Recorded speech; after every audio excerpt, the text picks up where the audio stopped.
Yours truly has a habit of experimenting with each and everything before believing it. Right from human resources to astrology, my path has always been full of experiments, some of which were disasters, some were okay, and some were great.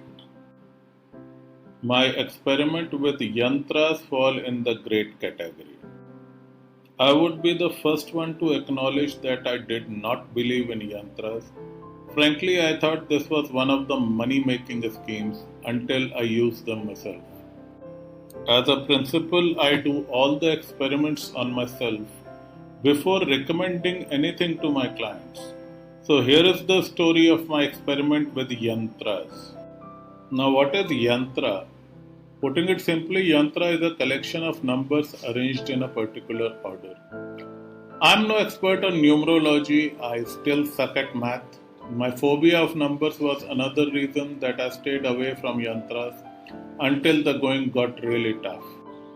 My days of hell. I was going through the worst of all periods a man can possibly go through. Ketu, Rahu, Shani running together. If there is hell, the gates of it open when these three come together. I call this period the 2 months of hell. My health, finances, career, personal life, and everything else that was dear to me was going down the drain. I personally knew that things would get better once this period was over, but sheer intensity of it was overwhelming. I was under depression and slept a lot, wasn't fit enough to do even a simple mantra sadhana, which happens to be my favorite remedy. All that I could do was chant a small mantra 108 times and ask for guidance. And guidance came to me in form of yantras. I did some research and decided to give it a go despite my skepticism. I wasn't fit enough for a long mantra chant and literally had nothing to lose by experimenting with yantras. Being a double Capricorn, I'm super practical and don't waste money at all. I started with a yantra drawn on a paper, and of course, my first one was a Shani yantra. Coming to my experience, I did some energizing ritual and kept the yantra in my wallet. The results were palpable. Then I created paper yantras for Ketu and Rahu, and within weeks I was like, man, this thing works. I was feeling better and was able to think straight, an experience many of my clients would later mirror. Now I wanted the real deal, something better than a piece of paper. I looked online and all I could find was some cheap piece of tin imported from China, created in the wrong dimensions. Frankly, my paper yantra was superior to this Chinese crap.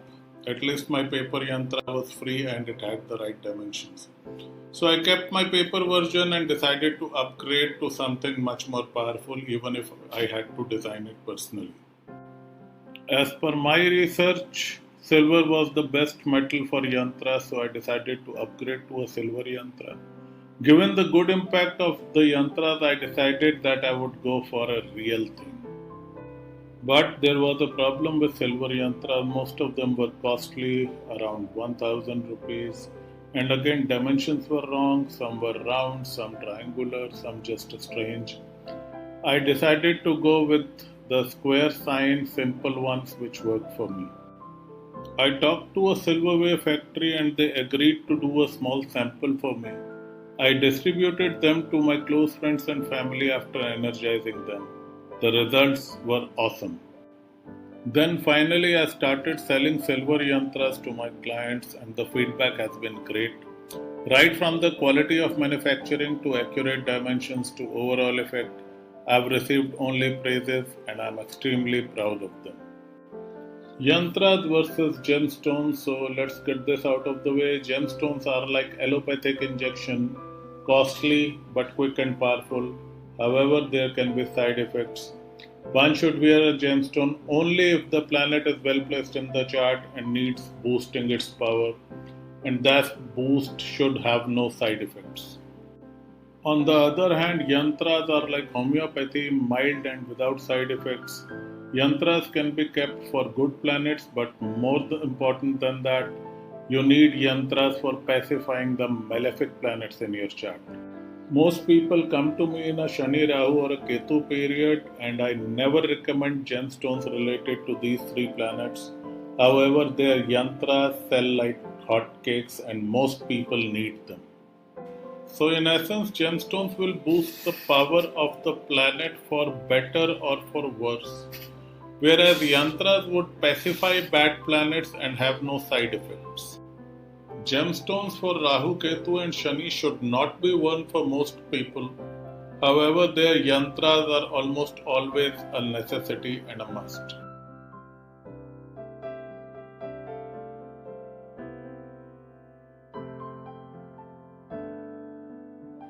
After all, I have experimented with them and can say with all the confidence, yes, they work and they work well.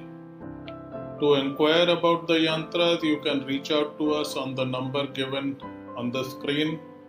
This is G. Vijay Kumar from honestastrologer.com. God bless.